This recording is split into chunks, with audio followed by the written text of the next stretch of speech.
This problem is a whole lot of if-then statements. If I know one thing, then I know another. And it also asks us to remember the simple fact that vertical angles are congruent. So I can look at, like, for instance, y and u, and I know that they're equal because they're vertical. And I've done the same thing here, making this what we know list. I have here x equals t, which is these two vertical angles, and I have w equals z, which is these two vertical angles. And then, of course, they give us that x plus y equals u plus w, which is these two angles, and that's very helpful.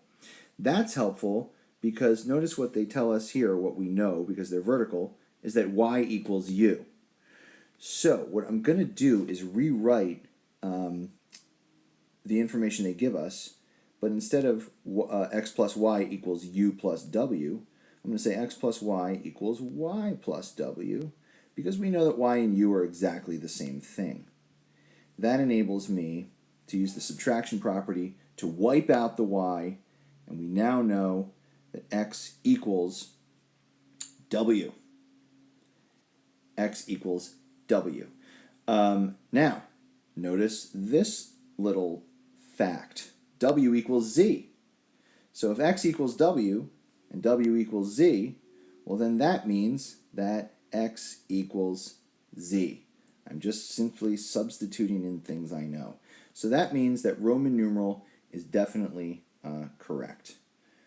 And as for Roman numeral 3, which is the z equals t, we know here from what we've deduced that x equals w. X equals w. That's this angle equals this angle. Now check this out. T and x are vertical angles, and w and z are vertical angles. So if x equals w, we actually know that z equals t as well, because those are their vertical counterparts. And that can get very confusing, but those two we know are correct.